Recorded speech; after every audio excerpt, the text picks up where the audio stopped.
In the fabled land of Northern California, nestled in the Valley of Sacramento, two friends begin a journey to enlighten the world about their experience living life as a Xennial.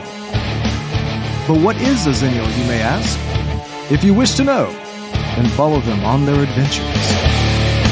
Welcome to the Xennial Chronicles. This is James. This is Mike. And, well, gosh, this is interesting that we've been able to do this a week in a row again, because we've had so many times we've had breaks.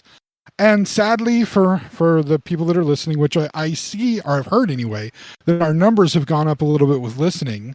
So that's nice. Yeah, I think At I least might have listening to portions. I wouldn't be able to say like the amount of time or anything like that, but every time I upload a new podcast, there's a little overview, like, you know, page that I have in when we do our upload, or when I upload a podcast, excuse me, boy howdy, I just can't get my words out today.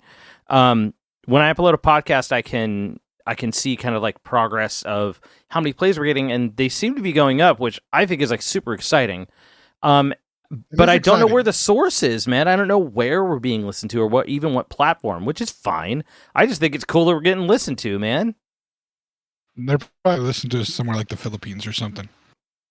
Great. that works. That works for me, man. We can be big in Asia. I just... You know what it is? I can tell you what it is. What? It is probably the Philippines. It's the spam talk. That's what it is. Is that what it is? Because spam is a big issue in the Philippines. Like all the Pacific Islands, it's a big issue. Again, if you're wondering why anybody listening, I was going to say, go research. Huh? It was essentially introduced like around, like pretty much because we were all out in that area, right? We were... Well, it's a World War II thing, and it had to do with spam being the rations in World War II, and especially in the Pacific Front. But again, if you really want to know, if you want to get an in-depth, detailed description of that, please check out on our YouTube page, where all of our podcasts are archived. Mm-hmm. Please check out our spam episode, where I go into the explanation of why spam is the most patriotic meat ever, and why it helped us win World War. It helped the Allies, at least, win World War II. You know what? I'm going to notate myself here. Keep going. It will explain why spam is such a big deal in the Pacific Islands. But anyway, yes, we're having more listeners, which is nice, and so I'm apologizing to those more listeners, because there will be a little bit of record player talk. Oh, well, who knows? Honestly, a little bit, because, you know, there's been some updates on that. I find it really weird, because I feel like I inadvertently commandeered the environment of Xennial Chronicles, which I'm not even sure how many of us are actually into older, quote unquote, archaic, or just older analog music listening. How many people do you think are really into that kind of stuff? Like, I know there's like a whole generation. I figured most of them are like Gen Xers, you know, a bit older than us. Well, the Gen Xers, very but niche. I can see the Xennials getting into it. There's also the hipster movement of getting into it with the millennials of you know, using any kind of archaic technology. Yeah. But I think it's one of those things that it's one of those reasons why we don't just have the newer game systems like the younger generations.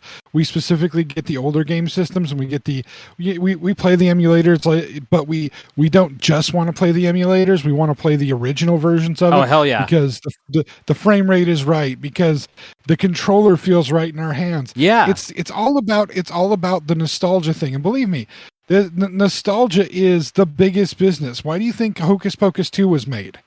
Why do you think everybody's been freaking out recently about the video of Michael J. Fox and Christopher Lloyd reuniting after all of these years? And I mean, it's a beautiful moment to have them be able to reunite after all that time. The fact that when a story went viral of oh gosh, I can't even think of his name, but the guy who played as a kid played Short Round in Temple of Doom. Oh, meeting back up with Harrison Ford. Yeah. catching back up with him and him just saying to Harrison Ford, "Do you remember me?" And Harrison Ford's response was short round because he remembered He was like, him. "Holy shit!" And he's now a stunt coordinator and a film director, and he was just recently in a movie. Oh gosh, it's a multiverse movie. I can't think of the name of it. I wanted to see it very badly. Really? I didn't get the opportunity to. Ke Huy Quan, he by was- the way. Ke Huy Quan, Huh? that's his name. Yes. Ke Huy Thank you. Quan, yeah. He used to go by Jonathan way back in the day. Oh, but I didn't that's wanna where use I've seen that name. first. I've seen Jonathan Quan before. Like a name. Yeah, he went by that when he was in the Goonies and in Temple of Doom, but that was just Hollywood name given to him at the time because at that time anybody with any kind of an interesting or unusual name was given a anglicized Hollywood name to make it more palatable and make it so people could pronounce it because the Reagan era was great. But that's the thing is we are nostalgia is the big business. We're looking for that nostalgia. People are and everybody's buying into it. McDonald's is re-releasing the Halloween buckets for the Happy Meals finally after all these years. This is why McDonald's, for instance, regularly brings back out the McRib and then makes it disappear again and then brings it back out again. It's the nostalgia factor. It's also good marketing in that you make something available for a limited time, people buy the crap out of it for that limited time, then you make it disappear for a while so that when you bring it back in, people love it again. Nacho fries, same deal. They just brought back nacho fries at Taco Bell. They do that every like 4 or 5 months or so. They bring the nacho fries back for like 2 or 3 weeks and they make them disappear again. That's usually the time I find myself at Taco Bell a lot. That and their grilled cheese their grilled cheese chalupas where they do like they do the cheese on the outside of the chalupa shell. So freaking good. Yeah. But that's it's good marketing, but some of it is good marketing, some of it is playing on the nostalgia. McDonald's again did the adult Happy Meals with the old school McDonald's toys in it. Of course, they did like weird eye thing with them. I'm not sure what was going on with that, but all of this is banking on that idea of nostalgia. The bands that go back out on the road and the after years of not really having done much for all these different titled tours that people pay out tons of money to go see because they've wanted to see those bands forever. They didn't get to see them when they were younger, and they're some of them are still in great shape, some of them are old, fat and bloated and can't sing anymore. It's one of those two one of the two hair bands. I don't remember. I can never get between the two lead singers. It's either Poison or Motley Crue. One of them's got the flat bloated. I think it's Motley Crue. It's got to be Motley Crue, yeah. Because I think the lead singer for Poison is still in good shape. Yeah, he's still in good shape. His face looks like it's made of leather now, but he's still in good shape. Yeah, he's the one that sells they had the line of stuff for dogs at the pet store. Did you know? I didn't know if I ever told you this because my wife used to work at PetSmart, and she actually has one of the promotional shirts from then because you had to wear the promo shirts when you were working there. And there's one that it just says on the back of the shirt, it says, "Does your pet rock?" Like that's the slogan of that promotion, which I thought the first time I saw it was like, that is the stupidest thing. That is the stupid. I hated unless they're it. bringing back pet rocks, right? Except they weren't. They didn't do that. They could have, but they didn't. That would have made it so much better. Definitely. That's just my opinion. Yeah. But no, that's why you have some bands that'll go and play. They'll do a show where they just play an old album in its entirety and just play that one old album in its entirety. Yeah. Why? And people will pay huge amounts of money just to go see the band play the whole album, even though some of the songs on the album aren't necessarily the best songs, and the band has to work their ass off to remember how to play them because they've never played any of them, or they haven't played most of them live in years. Right. Still, they do that. That's why you're getting 30th anniversary editions remastered of albums that sells and people buy them from the nostalgia. By the way, in case anybody didn't know, the last two things I was talking about is stuff that Metallica has done. This is they bank on this nostalgia, and I think that's having all of these old things. You watch the old movies and the old cartoons and the revivals of the old cartoons for that nostalgia feeling, and Yeah, we were one of the last generations that probably grew up as the Xennials. I think by the time that we get into the people that are the true millennials, their parents had already made the switch over to cassettes and to eventually CDs, and they didn't grow up with the 8-track player in the car. They didn't grow up with the record player as the main source of music in the household. It was just a novelty thing that kind of sat there and never got played anymore. Or it was out in the garage, and maybe when somebody was out doing something in the garage, they would listen to it. I don't want to get corny and be like when Dad was working on the car or anything. Although, to be honest, back when we were growing up, that's basically the garage was Dad's domain, and so Dad maybe had his old record player out there, and that's when he put his Doobie Brothers album on or something. That's the kind of nostalgia feel that people are getting with it, and they're getting the nostalgia feel, but just like with these Metallica records that we'd been talking about so much, they have the capability of having the nostalgia of the music, but it's coupled with these new technologies of having all of these see-through, almost colored records and special edition versions of things instead of just the standard good old black vinyl. You get both things at the same time. You get the nostalgia and you get the new. You get the exciting. You know what? I find it's very much a change in experience. Like one of the things I remember my parents talking about, or anybody older who was super into like vinyl records, they were always really into the giant jackets with all that. And I know I believe I've said this before here, but they were into like the giant jackets and the big pull-out sheets that you would have and all that kind of stuff. And Metallica's records for our generation, for us getting into them was we just had CDs, and CDs can do a certain amount of that recreation. Like you can have it kind of, but it's not, to say that it's not the same is I feel like it is downplaying the experience of getting a CD. It really isn't.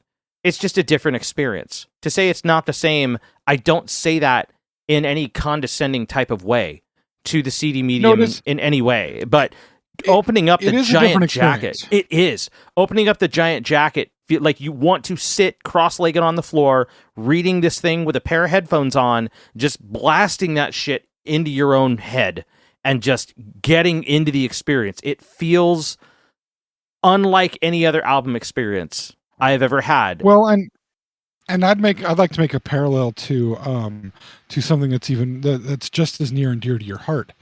Harken back to the experience of when you got video games back in the day. There's something that video games nowadays don't really have. Oh, yes. That video games back in the day used to have. The instruction booklet. Oh my God. Dude, the instruction booklet was an adventure in and of itself, no matter what it was. I could, that's the shit you did in between when you're cracking the box open in the car on the way home and reading the instruction book in the back seat, waiting to get home so you could pop that thing into the system. You know what I mean? Yeah, and you had to have a space. You had to have a place to stack your games, but you had to have a place for your instructions to go to. Yeah, because you might need to go back to them at some point. Mm-hmm. You might need to see about something. There might be something in there that's interesting, and it graduated into these, literal books of walkthrough guides for games when they got as huge as they got. But having the game with the instruction manual, that was a slightly different experience. It's a different way of going about, really ingesting that media. And I mean, there's not many other experiences that you have that way that,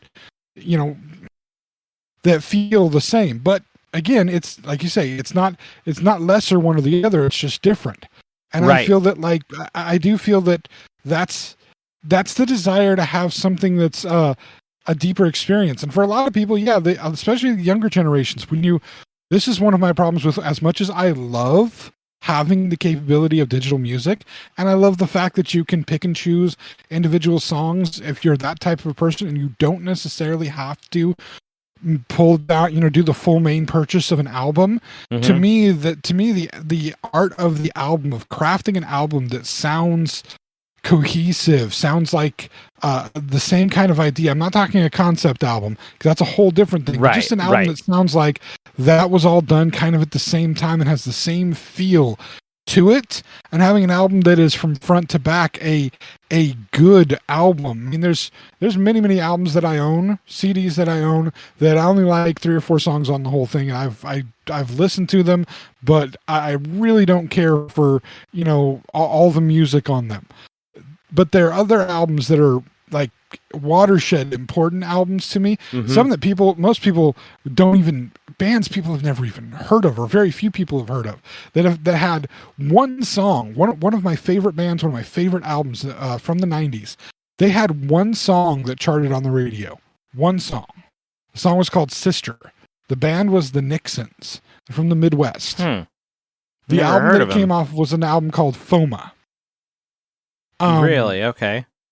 They had a few more albums that came out, but nothing that had any major radio airplay. Sister was the only song that got any kind of recognition whatsoever. I love the song Sister. I bought the album. It is one of my favorite albums. I've almost worn the CD out from listening to it so much. Mm-hmm. When my wife copied it into the computer for me to put it on my iPod, there were a few songs that actually have minute skips in them because the album had been because used it's so overplayed. Much. Oh man, you have to see if you could. Well, that's kind of a. It depends on if you want to see whether or not you can restore that. That's just down to your prerogative. You know, leave it in that position, but or condition. Actually, this is one of the albums that I'm actually looking for to try to find on vinyl, specifically because it is an album I can listen to front to back. I can listen to every single song on the album. Mm-hmm. I love the album. It's one of my favorite albums ever. And it's, you know, post grunge. So it's, you know, it's that type of a music, that type of a sound, but it just, something about the makeup of the album hit me in a certain way. They're from the Midwest, so there is a little bit of a religious tinge to it, which I can feel that. I can understand that. Yeah, I can understand it. The regionalism of it. You know what I mean? It's not as bad as Creed, but it edges some lines there. Right. But it's a beautiful album that I love, and I love it back to front. And there's a reason. There's another reason why I want to get this in vinyl. And it's something that occurred to me as I was listening to a few things. It actually made me think of your most recent album as I was listening to some of the records. And realizing that there's something that I spoke a little bit about this to you. There's something that digital media, and I know you said that they've improved this a little bit. But when CDs came out, when we made the transition from kind of cassettes into CDs, there was something different about CDs. One of the things that was nice was you could pick and choose the songs, so you didn't have to listen to the album to get to the song that you liked. If you wanted to listen to track 4, you listen to track 4. This is why it took weeks for me to get past track 4 on the Metallica album Load and actually get into track 5, because I forgot to skip back to track 4. And when I finally heard track 5, 6, and 7, I became a Metallica fan. And it's one of those things that I think maybe it stops people from finding a band that means something to them, because they only end up hearing 1 or 2 tracks from the band, and they don't necessarily hear a full album a lot of times. Especially if they're just doing the pick and choose music. This is maybe one of the downsides of the CD and digital era, is that you can pick just 1 song or 2 songs from a band, whatever you hear that's popular, and you don't necessarily get the opportunity to listen to a whole album and get deep cuts. And maybe that's part of the nostalgia, is that ability to go back to that. But what I was hinting at, or I was getting to, I should say, is that because of the physical medium of vinyl and cassette tapes. Damn it, you said it. I was going to interject with that too. The physical medium of it? not just the physical medium of it, but cassette tapes in general. Like, one of the things that taught me to listen to albums regardless of what was on them. Like, there's a certain experience to listening to an entire album, just hitting the play button. So the convenience of CDs, one of the things that we were growing up with is the ability to hit the skip button if you didn't like the song. Right? Like, that was just, she's like, I'm not feeling this one. Boom, next. Like, you could just do that, or just hit repeat on a single song over and over. But if you have something like cassettes, like, that's where I fell in love with bands and their material. Stone Temple Pilots' Core and Purple were my 2 like the two first cassette albums I ever had. The first album I ever had on CD was Van Halen's Balance, which is the one that you still have that I've got to get from you. But I thought I gave that back to you already. I don't believe so. At least I don't know if you did. I don't know where I put it. I thought I brought it back when we were still doing the podcast in your garage. Maybe you did. I'm gonna have to find it then. I know I've got it stashed away somewhere safe then. But that aside, when it came down to listening to cassettes, like that gave me the patience to actually listen to an entire album. Just hit the play button and let it go. And then you find out that you fall in love with certain track orders or the entire experience of playing one side and playing the other side. You know, it's the same idea as vinyl. Oh yeah, no. I can remember two of my favorite tapes when I was a teenager, and I again almost wore these things out. Meatloaf's of course Meatloaf. Of course Meatloaf. Meatloaf's Bad Out of Hell and Bad Out of Hell 2. Back into Hell. And I got Bad Out of Hell 2 first, and then I went back and got the original Bad Out of Hell. And man, I played those two albums, and they were cassettes. I listened to those things back to front over and over and over again so much that I mean, just every single song on those, when either one of those two albums come on, anything from those two albums come on, I'm singing along to every single song because I know every song so well. Those albums are like huge for me. Big albums. And again, part of that because I had originally gotten the I Would Do Anything for Love single, and I liked it, and I'm like, okay, what's this song on the other side? 2 out of 3 Ain't Bad live. Okay, well, let's get the album. Wait, it's not on that album. What album is this on? And go back and get the first one. Oh crap. Holy crap, there's so much more on here. Oh my god, this is amazing. And yeah, it's a different way of ingesting it. But with those physical mediums, you're not just listening to the whole album. One of the things you're listening to is, as you go from song to song on a CD, they're each individual tracks. Mm-hmm. And so you get a slight pause in between the tracks. And even in a lot of the digital things, if you get a whole digital album, there'll often be the slight pause in between the tracks. Mm-hmm. Because this is not the same type of digital, or it's not the same type of physical medium that you're getting with records and with cassettes. With records and cassettes, it plays all the way through. So you transition from one song to the other. Now, that isn't always a big deal to have that little break in between, but there are some bands and some music that is structured where you literally will lead in from one song into the other. And I believe on your most recent album, there's a lead in like that from the first song into the second song. And you get that little break and you hear the tail end of what was coming off the first song going into the second song. Am I wrong?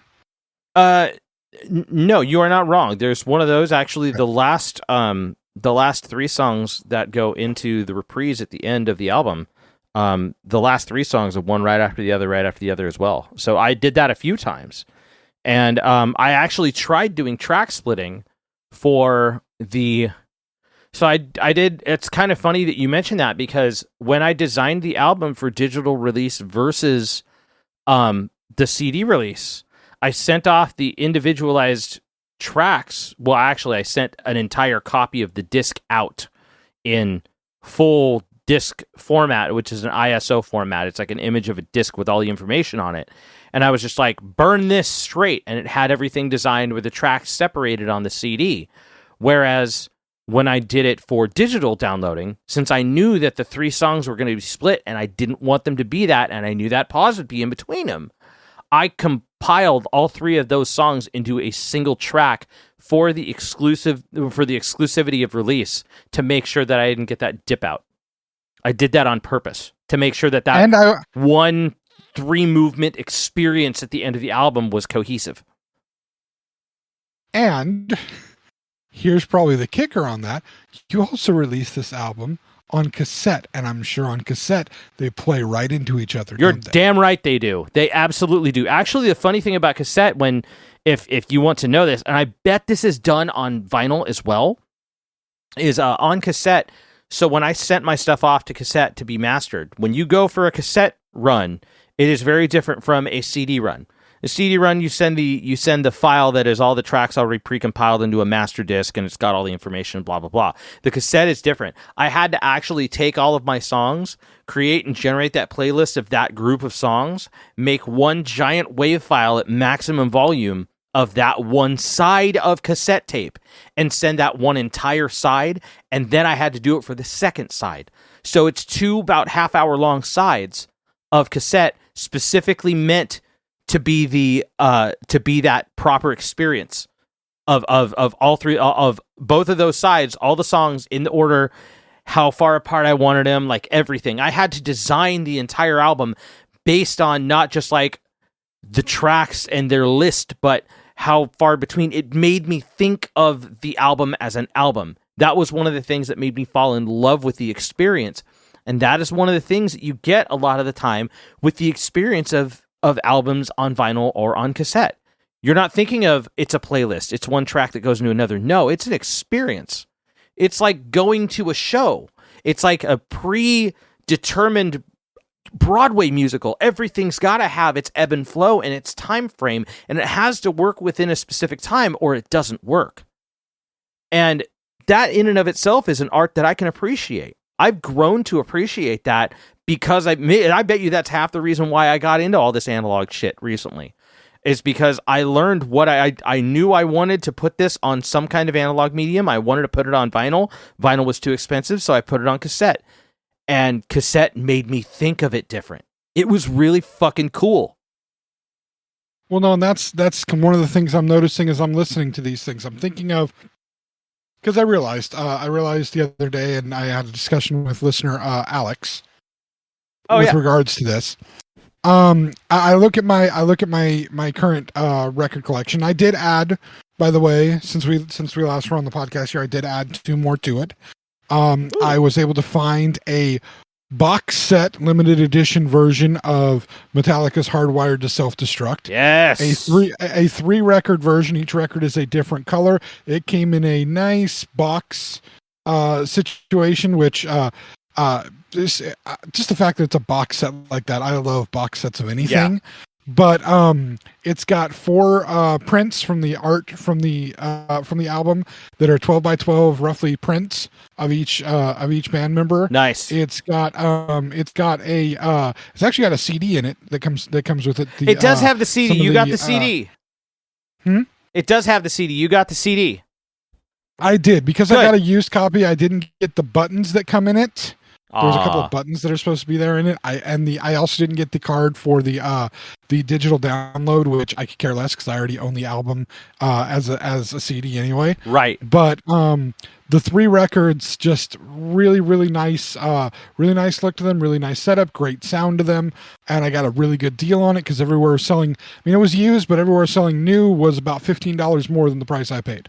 So yeah. I feel good with the used price that I got. I didn't get a couple of buttons, big deal. The other one I ended up picking up was Pearl Jam record, and there were issues with the Pearl Jam record. But so many issues with the Pearl Jam record, which I now firmly believe, especially since I had little wispies of vinyl on the edge of one of the discs today.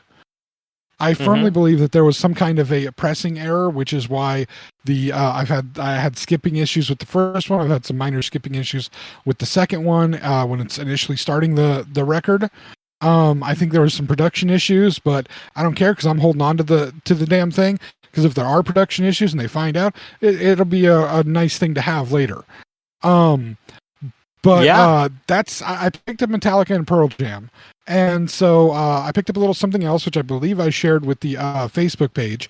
If you're not on our Facebook page, please go find our Facebook page, the Xennial Chronicles on Facebook, or I believe Zencron. You can find it with either name. I did pick up a Justice for All era stage setup McFarlane Toys of Metallica that lights up and has music. It's shitty music because it comes out of a little sound box in the bottom of this stage setup, but it's a cool stage setup. It's got the light the light rack up around it. It's got the Lady Justice in the background, tapestry looking thing. It's pretty cool. It was in used condition, so there was a few things I had to glue back in place to get it all set up properly. But I paid like,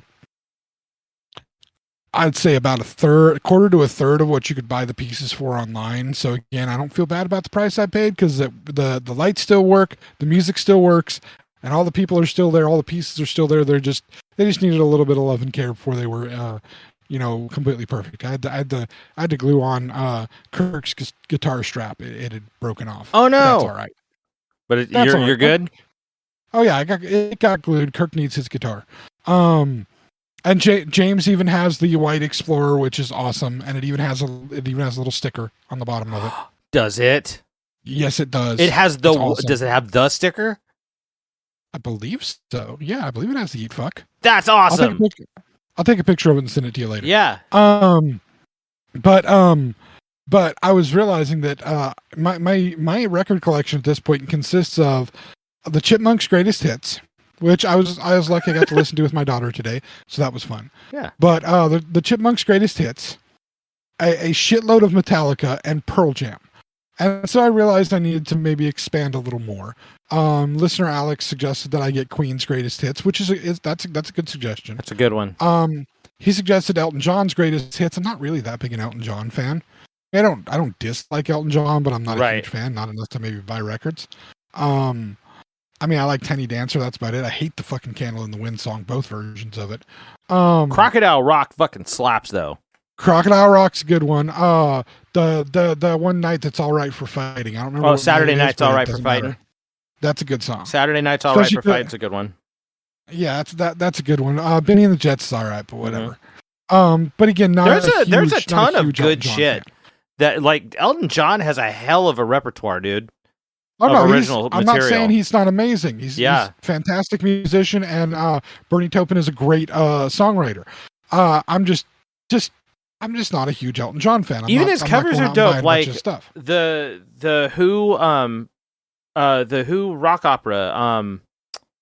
Oh my gosh, Tommy. He does Pinball Wizard in Tommy, and it's fucking dope. Like there's actually Tommy. Just overall, that musical is on film. It's fucking killer. That's one of my favorites. See, y'all need to check it out if you're listening. No, I liked Elton John best when he did his work in The Kingsman 2, Golden Circle. Oh, see, I haven't seen the more recent stuff that he was part of. No, he's Elton John in that. He's himself. He plays himself. He plays himself. He's been kidnapped by a drug lord. Okay.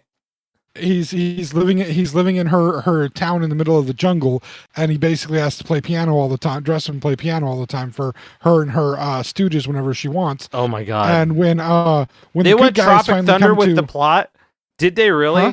They went Tropic Thunder with that plot. No, where they kidnap Ben Stiller's character and make him play. What the hell's that character name? No.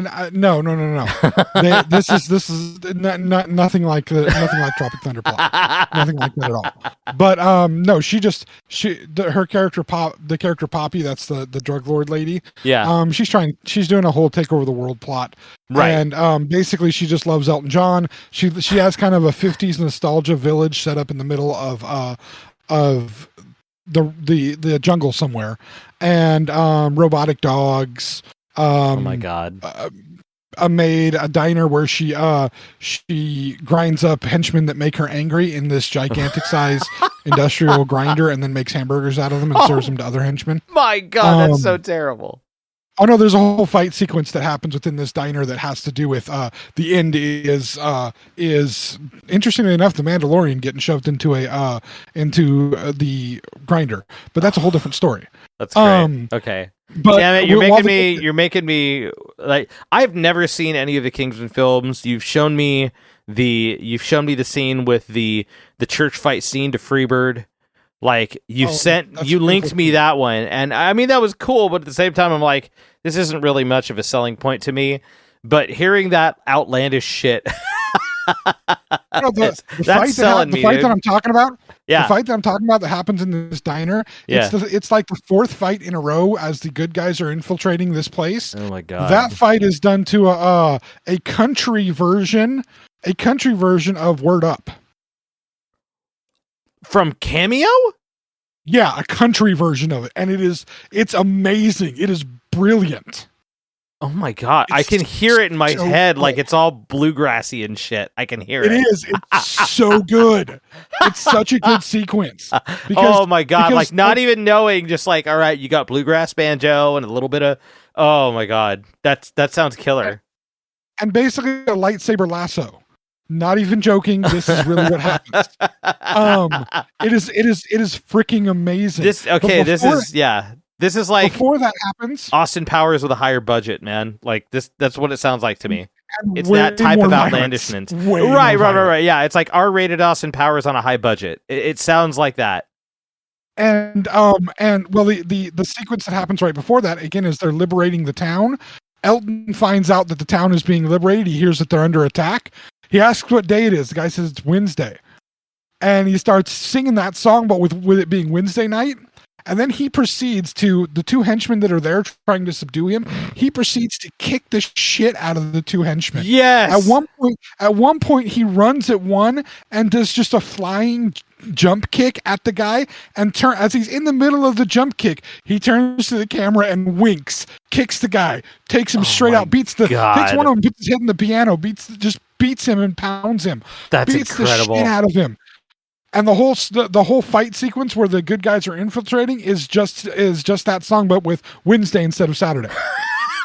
It's fantastic. Elton John is just playing it up all the way, 100% over the top the whole time he's in it. It's a great sequence payoff for the movie, and it's really Elton John there, really being just an amplified version of himself. Although I wonder exactly how amplified it is and how much it really is kind of him. But that's fantastic. Seriously, you need to see both Kingsman movies. Both of them are amazing.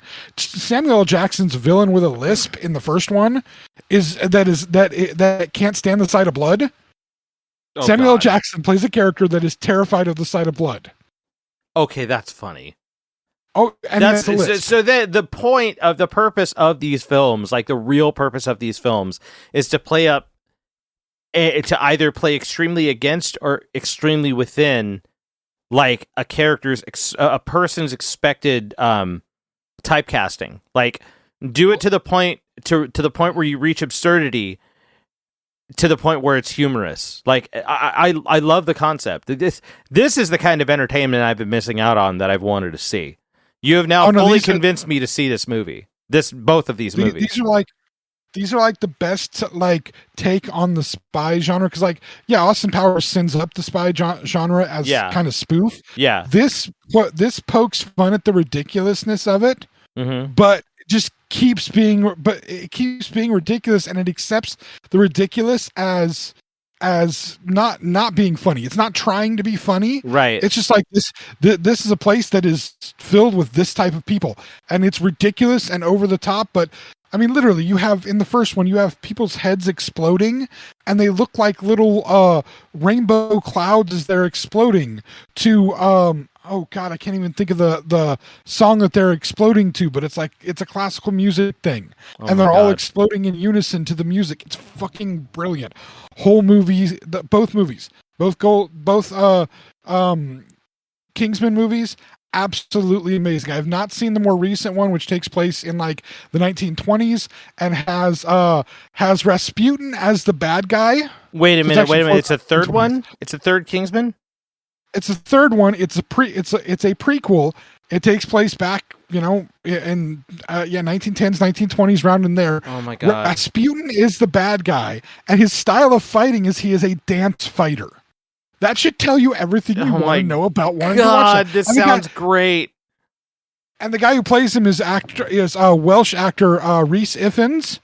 Oh, he's been in a bunch of stuff. I know him best from The Replacements. He's the kicker in The Replacements, the Keanu Reeves football movie. He's wiry. He's fantastic in everything he does. But as frickin' Rasputin, he's crazy. I want to see that. I just haven't yet. But that's That's these movies. But anyway, yeah. So I like Elton John in that. But as far as his music, to take it back to what we were talking to, he's all right, but he's not necessarily my cup of tea. But I was thinking more, again, Queen is good. I got to get me some ABBA. Definitely got to get me some ABBA. Oh, yeah.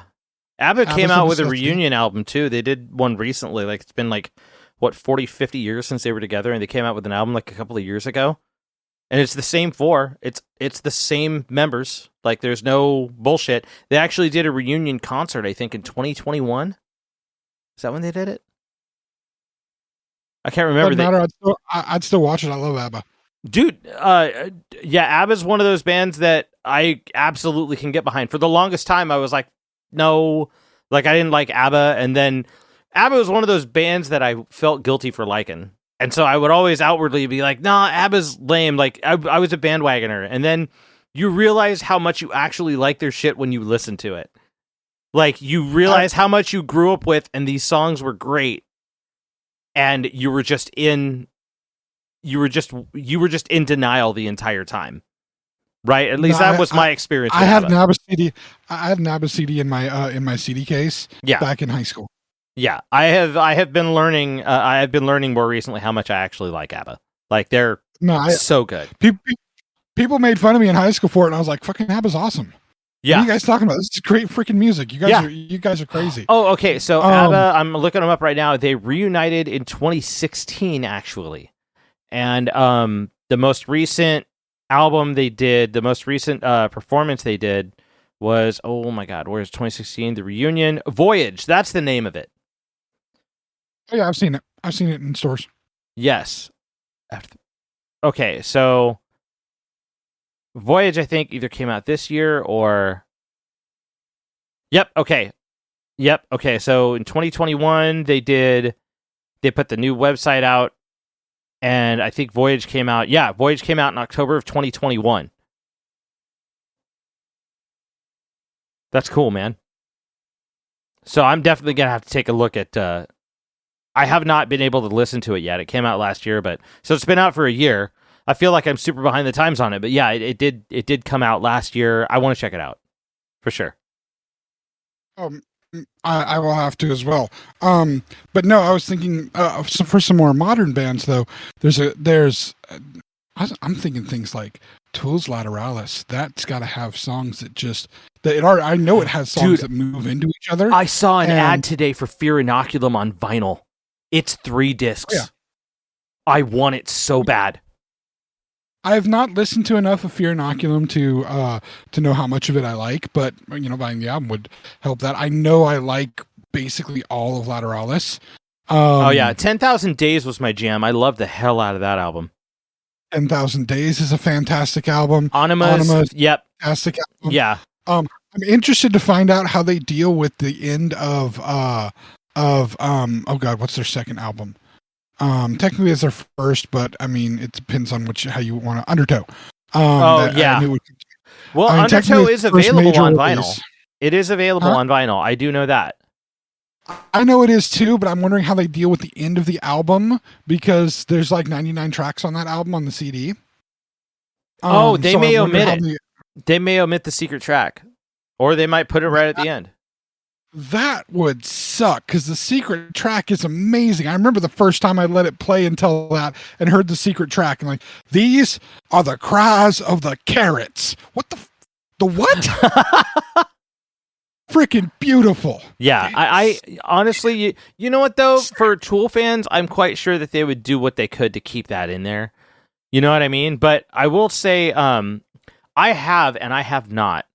I have not picked it up yet, but I've wanted to really bad. The Opiate EP that is available on vinyl everywhere, and it's one of our new favorite places to go to. You could find it, and it's $12 because it's an EP. So it's a 12-inch, and it may very well even be a 45 RPM, which I think would be awesome. To anybody that doesn't understand the difference between 33 and 45 RPM, 45 RPM obviously spins faster, means it's better high-end response, so it's more clarity. And that means at 45 RPM, the same size 12-inch LP nerd shit for a minute, The same size 12-inch LP, you could only fit like 5 or 6 songs on it versus like 10 to maybe even 12, depending on a 33 and a third RPM standard album. But 45s it's 45 RPMs because the 7-inch singles, where it would only be like 2 songs, like an A side or a B side, 1 or 2 songs on that side, they were played at high speed. But EPs, like the Opiate album, should play at high speed, 45 RPM for a 12-inch disc. And I was wondering about whether I should get Opiate, because I like 2 songs of the 5 songs. Mm-hmm. But especially the last song, Mm-hmm. that's who doesn't like that song that's a Tool fan. Right. But I wasn't sure whether I wanted to. And again, Undertow was one that I don't listen to all of Undertow. I listen to like the beginning of Undertow because it's got a couple of really good songs at the beginning of it. Yeah. Including my favorite song to indoctrinate people with when they want to listen to heavy music. It's one of my favorite ones. That's a go-to. So is So What? So What's another one I try to indoctrinate people with. You want to listen to some heavy stuff? These are 2 songs you really want to listen to. Oh, this yes. gets into some fun stuff. And if you don't know, the song I'm referring to from Tool is a song called Prison Sex. And go ahead, people who are listening, if you've not heard the song Prison Sex or the song So What by covered by Metallica, you can find the Anti-Nowhere League version if you want to. It's really not nearly as good as Metallica's version. But find those 2 songs, Prison Sex and So What, and listen to those songs around your grandparents, please. But anyway, those are ones I would want to have. Well, maybe the again, Opiate maybe. Undertow, I don't listen to that entire album. Anima, I've looked and it's very expensive to find a vinyl copy of it, as it should be, because that is an amazing album. But I've been looking and thinking of these different albums that are full. I love the entirety of the whole album, and would love to have it. Even going back into some of my old pop music and the little bit of hip hop that I listen to. There's some Bobby Brown I'd like to have.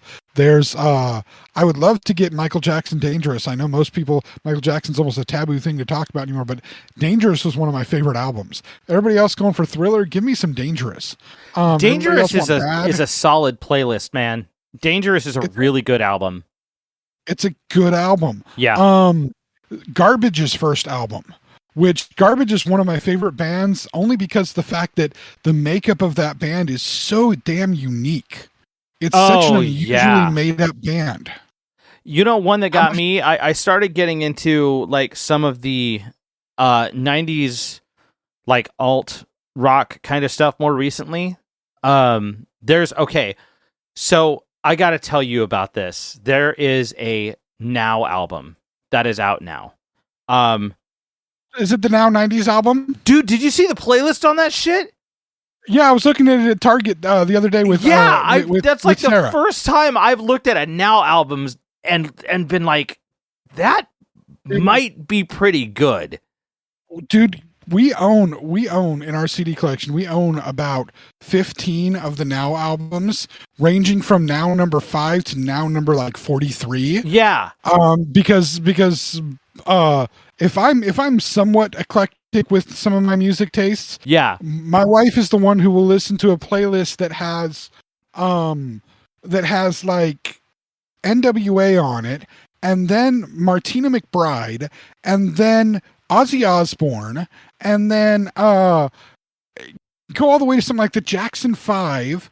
Yeah. And, just so weird. So she loved the Now albums because anything that played on the radio, anything that was popular music, rock music, hair metal, I don't know a genre of music except for there's one genre of music that she does not like.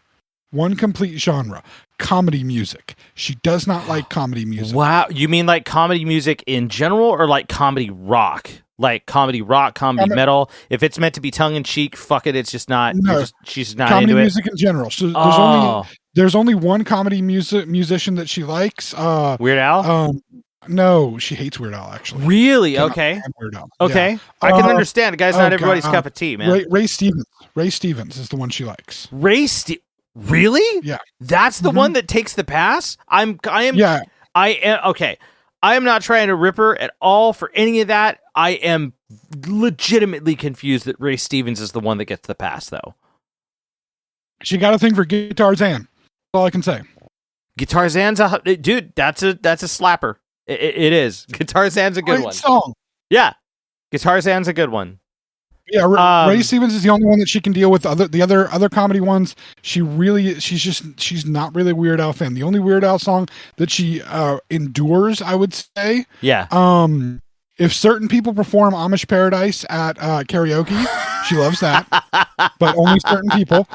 And she has come to accept the song "White and Nerdy" just because she loves to listen to that and just laugh at me because of how many of those things so many do connect to me and so many don't. I mean, I don't have a soldering gun, but like so much of that connects to me, and so she thinks it's hilarious to listen to that song. But yeah, Weird Al, not her cup of tea for most of his stuff. That's fair. So yeah, comedy music is not necessarily her thing. I have an old album from the Bob and Tom radio show that's got a bunch of comedy songs on it. My favorite being the Toast song. Love the Toast song. I don't know that one. I used to listen to... I don't know if you listened to these guys more recently, because I think they were around for a while. I think they might have they might still be doing the thing, but back when I was in like middle school, high school, out in the Sacramento area, 98 Rock it was 93 Rock, and then it was 98 Rock, and then they got let go when I was like a junior in high school. In favor of Rob, Arnie, and Don, the Rise Guys. Do you remember them? I'm not sure if you had ever had to listen to them. A little bit, yeah. Okay, so the Rise Guys, one of these albums, it was a one disc, that was full of parody songs that I thought were fantastic at the time. They had "Where's It At," which was a parody of Beck's "Where It's At" about the Hale-Bopp comet. I remember that. Yeah, there's quite a few of them that were done, but it was the album that I listened to. It was just a 28 song collection of like 30 to 50 second parodies. The Rise Guys, Mel Cooley and the Infinite Badness was the name of the album, and it was just it's total cringe now, like listening to it. But I used to listen to that shit all the time when I was a kid. That one was one of the comedy albums that I absolutely loved. Just they were cheaply produced parodies, but there was a quaintness to it that I really loved. And I think I found the CD like in a box one of these days, and it's just trashed. It's gone. So that's one of those like just complete like out there fucking albums I don't think I'll ever find again. But was that the one that had a detachable penis on it? No, that's a different band. That's King Missile is the name of that band. Okay. Yeah, King Missile is Detachable Penis. I remember that. Excuse me, I remember that one. But no, the Rise Guys was something completely different. It was, but they were local to the Sacramento area. They were local. I think they moved on to Sport Talk Radio and did some parodies on Sport Talk Radio on a competitor station after they were let go from 98 Rock. But this was like 25 years ago, man. Like so long ago that it had happened. But I remembered waking up to them all the time, and they were fantastic. But yeah, no, I did see that Now album, and I really thought about it, because you're right. I could play and listen to every single one of those songs. That's all, post grunge music, amazing 90s rock. It's everything that was playing on the radio when I was driving back and forth to college. You know what I mean? It's some good stuff on there. But no, like I was saying, the Garbage album, this one should intrigue you. You know about the band Garbage, right? You know what they're made of, right? Yes. Yes. I do understand who is in Garbage. Yes. Just the fact that it's 3 music producers who are just like, we're going to put a band together and we'll just find a lead singer to sing our stuff. These guys have produced some of especially Butch Vig, produced some of the biggest albums of the 90s. And they're like, we're just going to make our own music. And their first album, I absolutely fell in love with their first album. It's a beautiful hot pink thing and Yeah. Hot Pink Feathers, and it's just amazing music all the way through from these guys that are, it's amazing and it's well crafted because these guys are just music producers that are unleashed. They don't have to worry about dealing with the artist and what the artists want to do. They're just making things with all the craft that they know how to do during that time period. And every song is so well put together. The album is so well put together. That's definitely one I'm gonna I for sure want to find on vinyl. But thinking about that, as I'm thinking about that, I'm thinking about the other album, the other band that I know that is created from literally a bassist from a hair metal band, a guitarist who's just an amazing weird ass guitarist who never should have been a guitarist with the lifestyle he lived before that, growing up in the middle of nowhere, and a music producer who they're like, we'll just do a drum machine and you're gonna sing, music producer guy, and music producer guy's just like, okay, I guess I'm gonna sing. I mean, you're a zombie rock god, so I guess I'll sing for you if that's what you want me to do. And that's what happened. And still, just one of my favorite bands. Simply, and the first album, an amazing album, and I just love the band simply because a makeup of a band like that, where it's literally just, we'll just get the producer to sing for us. That's fine.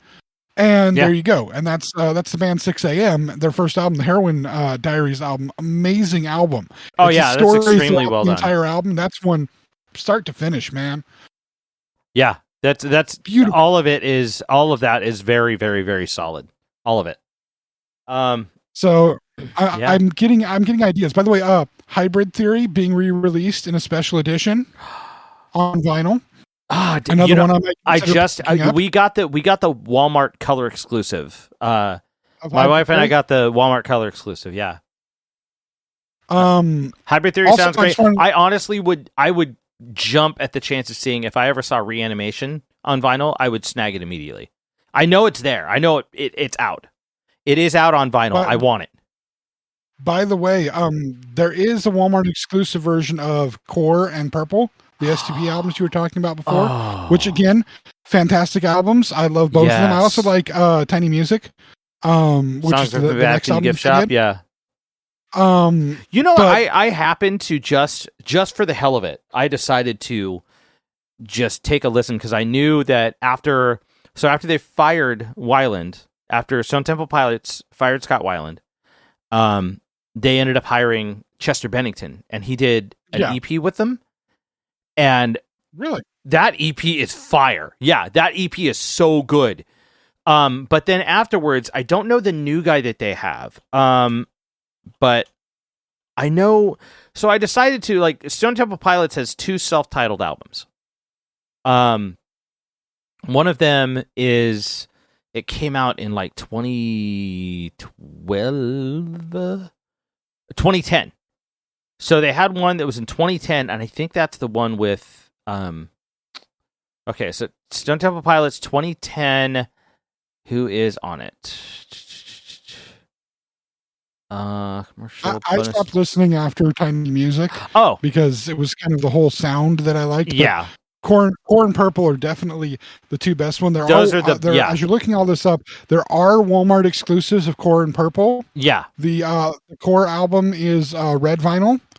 However, they screwed the pooch on the Purple album. They didn't do purple vinyl? No, they made it blue. What the fuck is that about? What the fuck is it literally called purple? Why wouldn't you make that album purple? Okay, that's wrong. That's incorrect, and you shouldn't do that. But yeah, okay. So Stone Temple Pilots did a self-titled album with Scott Weiland in 2010, and then they fired him, and they did an EP with Chester Bennington. He was with them live for a while too. The self-titled one is the one that had Sour Girl on it, isn't it? No, I think that one's on. There's another album. Yeah, I think that's on number 4. No, Vatican Gift Shop has Sour Girl. No, it doesn't. Unless it's number 4. Hold on, let me. Sour Girl's on 4. It's not on Tiny Music. Yeah, Sour Girl is on 4. Shangri-La-Dee-Da I thought was kind of a flop. I didn't like that one. But after 2001, they broke up, and then they got together again in like 2010. 2011, they fired Weiland. They did an EP with Chester Bennington, which is fucking dope. But then in 2017, they hired a new guy. And if you haven't heard, Jeff Gutt is the guy's name. And Okay. he's fucking good. Like, Well, I would... sometimes bands, even though they have a lead singer that is popular and does some, good work, sometimes good bands find different and or better lead singers. I mean, Creed found a better lead singer. Right. And they, of course, they changed their name. But this guy, okay, so this guy is... And then hold on, let me dude... just finish. Slash also found a better lead singer. Interestingly enough, the same one that Creed found. I knew you were going to go there. But then Slash went back to the old shitty lead singer. So whatever. Well, they're not. I mean, here's the thing. It's not Slash himself. So they're two separate entities. When you're talking about what you're talking about is like what I would consider to say something to that effect is more like AC/DC found a new lead singer, and they did. But the thing with AC/DC's lead singer is he's an entirely different guy. And he has a different range, and he has a different style, and he has a different songwriting style, and like all that shit. It's entirely different. But then... And also, it wasn't the first time that AC/DC found a new lead singer. They had also found a new lead singer when their old lead singer decided not to sing anymore. And what'd they get? The bus driver to sing? And he became Bon Scott? Or he already was, and he just became a legend. Isn't that the story of Bon Scott being a part of AC/DC? There was another singer that didn't show up, and so they just had him do it. And he was like a bus driver or something like that. Oh no shit! Is that what happened? I don't know that story. I believe so, but Oh, that's funny. But Jeff Gutt is more of to talk about him for a second. He's more like the replacement, like Arnel Pineda for Journey. Like the guy that can pull off all of that as well as what the last guy did and probably have a little, especially more range than, okay, I say this and I don't say this tongue in cheek, especially more range than what the guy has now. But I mean like especially more range than what, in comparison to Scott Weiland, more range than what Scott Weiland had while he was still alive. That's not where I was going with it. I get what you're saying. Yeah. But everybody else gets what you're saying. I fully insert my entire foot in my mouth, that's what I mean. No, I get you. But I have actually listened to this album, the Stone Temple Pilots 2018 album, I've listened to more than once. And it's a very good album.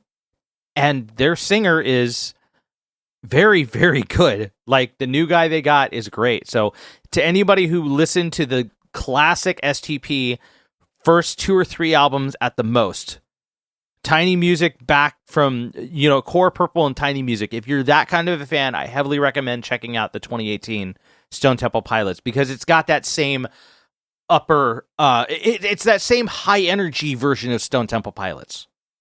Got that vibe. Yeah, same vibe, dude. I love it. Great singer, like the whole thing is just a killer run. No, and Core and Purple might be some that I pick up. Core probably before Purple, as much as Purple has my favorite STP song, period. Yeah. Core is just a better all around album. Core was a banger. Yeah. Front to back. Yeah. Better all around album. And that's, again, this gives you more appreciation. I've always bagged on, of all of the Metallica albums, I've always bagged on And Justice for All, but listening to it in this format a little bit differently, because I've only ever had it in CD format. Listening to it in this format, it is definitely an album that works together. All the pieces work together. Everything fits. Everything is cohesive and proper in the album. Still not one of my favorite albums to listen to, just because of the style of it. It's a little too guitar heavy and thrashy for what I'm looking for. It doesn't have enough of kind of the deeper, more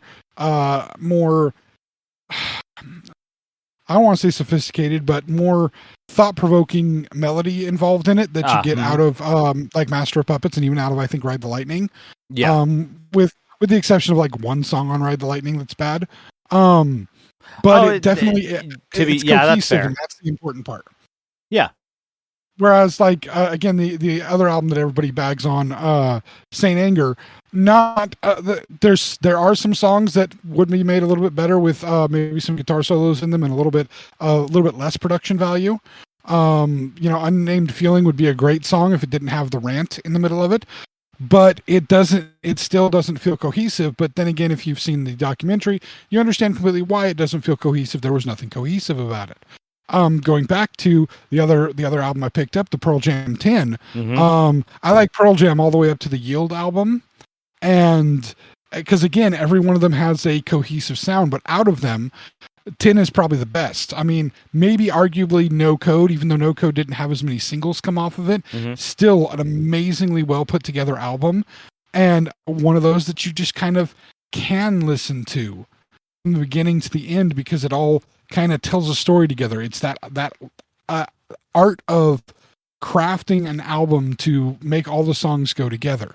And so that's kind of, again, that's been part of this journey, is learning that and learning going forward. I had to get the Metallica stuff because I'm a Metallica fan and a Metallica collector.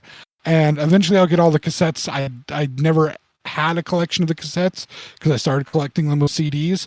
Eventually I'll get all the cassettes just to have them, just so I can say I have the collection. Not to anybody, but to myself. I have all the CDs at this point, so I'm happy with that. But the records will come. There's some live stuff I need to get. The 2 symphony shows I definitely want to get on vinyl. Although the newer one, the vinyl pack, is expensive as hell, so that's gonna wait. But with the other records, I'm looking now for those things that it's a whole album experience instead of just a few songs, because I have the means with digital technology to get a few songs from things that I like. Pick up a song here and a song there. There's various of my playlists for my iPod. I have songs from a bunch of different bands that I like a few of their songs, but not all of them. So I get those few songs that I like, and it's fun to listen to.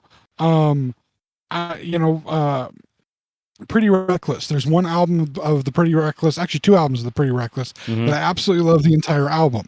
The rest of their albums, I like various songs off of the album. I will say there is a new band out. One of James Hetfield and Lars Ulrich, by the way, favorite bands.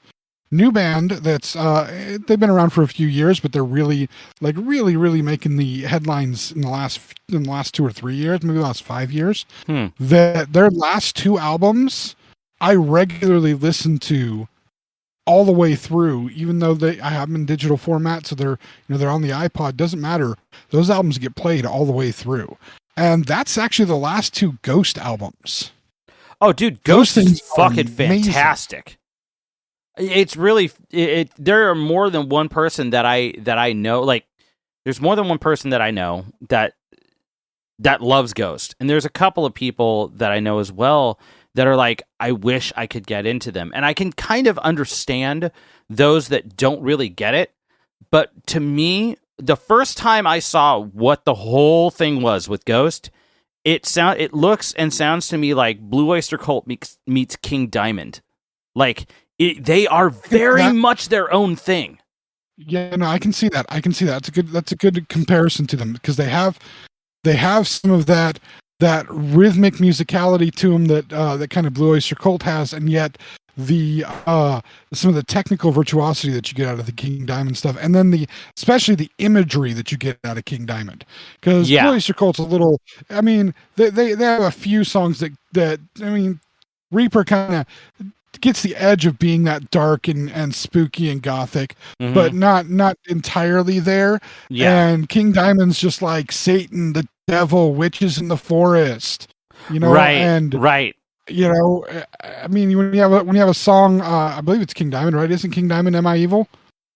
Isn't that a King Diamond song? That's Merciful. Yes, that's okay. So King Diamond is the lead singer of Merciful Fate. Yeah. So this is he delves far into it, and you get a lot more of that with Ghost. You get a lot of Devil Lucifer references and stuff like that. But the music is just amazing, and some of it is simply simple amazing. It's not like you're listening to it and it's not. I am mistaken. Am I Evil is Diamond Head. And that's why I always get the two confused too. Isn't that still King Diamond? No, Diamond Head is Diamond Head is Am I Evil and It's Electric, and that's Diamond Head. Diamond Head was Blitzkrieg as well? Yeah. Say what? Blitzkrieg, is that them too? No, Blitzkrieg is Budgie. No, it's not. Hold on. No, hold on. Bread Fan is Budgie. Bread Fan is Budgie. I'm sorry. No, Blitzkrieg is looking it up.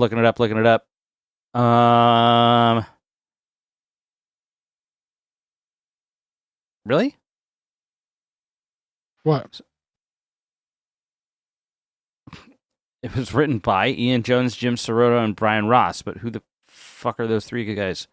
Seriously? Blitzkrieg song original. Sorry, I'm Googling.